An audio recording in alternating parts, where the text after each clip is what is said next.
Good morning. सकाळी सकाळी उठलं ना दात घासून मला पहिलं गरम पाणी प्यावंसं वाटतं. आता मला त्याची चांगली सवय झाली आहे. नवीन नवीन नको वाटायचं. सकाळी लवकर उठायचं, थोडंसं कोमट पाणी प्यायचं, थोडंसं खाली वॉकिंगला जायचं. 15 ते 20 मिनिटाचा वेळ असतो, जास्त नाही, पण तेवढंच का होईना. नंतर मग मी ड्रायफ्रूट्स खाते आणि मग पुढच्या कामाला लागते. तर झालं असं की मला टिफिन घेण्यासाठी मी डीमार्टमध्ये गेले होते, पण नेमका टिफिन भेटला नाही आणि मी बाकीच्याच वस्तू बघत बसले. मला खरं तर माझे कप पण बदलायचे होते, छानसे कप घ्यायचे होते, पण तिथं कपाचा स्टॉक जरा कमी झालेला होता. मी जसे विचार करून गेले होते ना तसे मला भेटलेच नाही आणि कपाच्या किमती पण ठीक होत्या, म्हणजे बऱ्या होत्या, जास्त पण काही नव्हत्या, रिजनेबल प्राईजमध्ये होतं, जसे घ्यावा तशा होत्या. त्यानंतर ह्या काचेच्या बरण्या, बाऊल वगैरे खूप सारं बघितलं पण घेतलंच नाही. आणि त्यानंतर ना तिथं कटलरी पण खूप छान होती. त्यानंतर 39 रुपयामध्येच पिझ्झा कटर होतं आणि एक स्लायसर पण घेऊन घेतलं.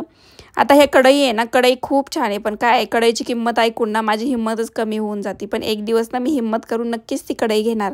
त्यानंतर अचानक घरी जावं लागलं, कारण काय मुलाच्या स्कूलमधून फोन आला की तुमच्या मुलाचं डोकं दुखतंय आणि त्याला थोडासा ताप पण आहे.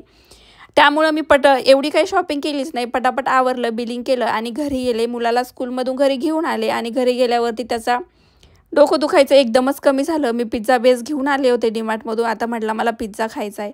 आता काय बोलायचं. चला आजच्यासाठी एवढंच. भेटूया उद्या. Bye bye.